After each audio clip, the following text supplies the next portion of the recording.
¿Qué tal? Hoy vamos a meternos de lleno en una idea muy poderosa, la fuerza que hay en contar la propia historia. Veremos cómo una voz como la de Ana Frank pudo viajar en el tiempo y cómo esas mismas herramientas, en realidad, están al alcance de todos. A ver, arranquemos con esta pregunta. ¿Alguna vez no se ha pensado que las grandes historias son cosa de otros? La verdad es que cada vida, con sus vueltas, sus picos y sus valles, tiene adentro una narración única, una que de verdad vale la pena. Guardemos esa idea un momento. Bueno, vamos a sumergirnos en esto. Para entender cómo contar una historia propia, primero hay que tener clara una idea fundamental, el relato del yo, o para decirlo de forma más técnica, el autorrelato. Entonces, ¿qué es exactamente un autorrelato? Miren, es algo súper simple y a la vez muy profundo. Es cuando la persona que escribe es también el personaje principal. No se inventa un protagonista, el protagonista es uno mismo. Se trata básicamente de poner en palabras lo que se ha vivido, lo que se ha sentido. Ok, todo autorrelato se sostiene, digamos, en 4 pilares. Primero, claro, se narra desde el yo, que es la perspectiva más personal que existe. Es autorreferencial porque, obvio, la historia gira alrededor de la propia vida. Algo clave, es subjetivo. No busca ser un reportaje objetivo, sino contar la verdad de una emoción. Y por último, la memoria no es solo para recordar, es un motor para reflexionar, para tratar de entender el porqué de las cosas. Y es justo aquí donde esta idea se vuelve monumental. Porque una historia personal, escrita desde lo más íntimo, puede llegar a tener un impacto universal. Puede literalmente cambiar la forma en que vemos el mundo. Ahora pasemos a ver cómo esto que suena a teoría cobra vida en uno de los ejemplos más conmovedores de la historia, la voz inmortal de Ana Frank. Aquí tenemos el pequeño universo de Ana. El contexto es aterrador. La persecución, 2 años de encierro en la casa de atrás y en medio de todo eso, un diario, al que llamó Kitty, que se convierte en mucho, pero mucho más que papel. Se vuelve el único lugar seguro donde conviven el terror del Holocausto y las dudas de cualquier adolescente. Esta línea de tiempo nos ancla en los hechos, en los datos duros. Todo arranca con un regalo de cumpleaños, su diario. Tan solo un mes después, su vida da un giro de 180 grados y tiene que esconderse. Durante 2 años, ese diario fue su confidente, hasta ese final tan abrupto en agosto del 44.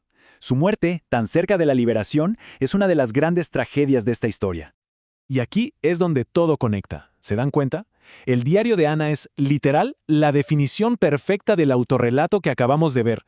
Está escrito desde un yo que se puede sentir, es súper personal y cada página es un ejercicio de reflexión sobre quién era ella en medio de todo el caos. Y esta frase es que lo resume todo. Para Ana, su diario Kitty no era un objeto, era un amigo que no juzgaba, un espacio seguro donde podía volcar sus miedos, sus sueños, sus frustraciones, sin que nadie la interrumpiera. A ver, detengámonos un segundo a pensar en esto. Atrapada en un espacio mínimo, con el miedo constante de ser descubierta.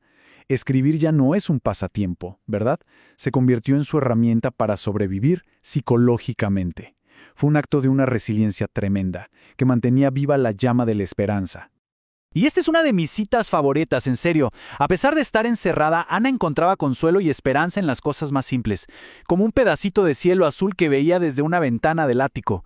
Esto demuestra una fortaleza interior increíble. Esta imagen es perfecta para entender su legado. Su vida fue como una pequeña llama en medio de la peor tormenta de odio que se puede imaginar. Y aunque esa tormenta la apagó, la luz de sus palabras, la luz de su autorrelato, logró atravesar la oscuridad y hoy sigue iluminando nuestra historia. Ok, el poder del diario de Ana es innegable, pero lo más increíble es que no usó herramientas mágicas ni nada por el estilo, sino elementos súper fundamentales al alcance de cualquiera. Vamos a desarmar su relato para ver esos componentes básicos, los ladrillos con los que construyó su historia. Esta analogía me parece genial. Pensémoslo así, si un texto es un edificio, ¿de qué está hecho? De ladrillos. Bueno, pues esos ladrillos son los párrafos. Cada uno es una idea, una escena, un pensamiento, y juntos construyen algo mucho más grande. A ver, abramos esa caja de herramientas, rapidito. Por un lado está el párrafo narrativo, que es con el que contamos qué pasó, la secuencia de las cosas. Por otro, el descriptivo, que es para pintar la escena, para que se pueda casi ver, oír y sentir el lugar. Luego tenemos el párrafo expositivo, que nos sirve para explicar una idea, una reflexión, justo como hacía Ana cuando analizaba el mundo. Y, por supuesto, el dialogado, que le da voz a las personas, que recrea esas conversaciones que llenaban el silencio del anexo. Y con esto volvemos al corazón del asunto. El diario de Ana. Esa obra monumental no necesitó fórmulas secretas. Se construyó con estas mismas herramientas, con estos ladrillos tan sencillos, párrafos que narraban su día a día, que describían el miedo en el aire y que daban voz a sus reflexiones más profundas. Y todo esto nos lleva a la última parte. Ya vimos el qué y el cómo. Ahora es momento de pensar en la aplicación. Hablemos de cómo se puede escribir un relato propio. Miren, escribir no tiene por qué ser un caos, para nada. En realidad, es un proceso que podemos dividir en 3 pasos bien claros. Primero, planificar. ¿Qué quiero contar y en qué orden? Segundo, redactar, es decir, poner esas ideas en el papel. Y tercero, que quizás es lo más importante, revisar, pulir, mejorar y corregir lo que escribimos. Pero al final del día, ¿para qué todo esto? ¿Cuál es el punto?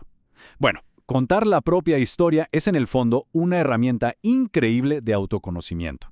Es una forma de procesar lo que hemos vivido, de encontrarle un sentido y, claro, de conectar con los demás desde un lugar totalmente auténtico. Y para cerrar, volvemos a la frase más icónica de Ana. Que una adolescente, después de haber visto y vivido tanto odio, pudiera escribir esto, es la prueba definitiva del poder de la reflexión y la esperanza. Es la luz de esa vela de la que hablábamos, brillando más fuerte que nunca. Y así llegamos al final. Y queda esta pregunta flotando en el aire. La historia de Ana Frank nos enseña algo gigante, que cada voz importa, que cada relato personal tiene el potencial de resonar y de perdurar. Así que la pregunta es para cada quien. ¿Qué historia está ahí, esperando ser contada? Gracias por la compañía.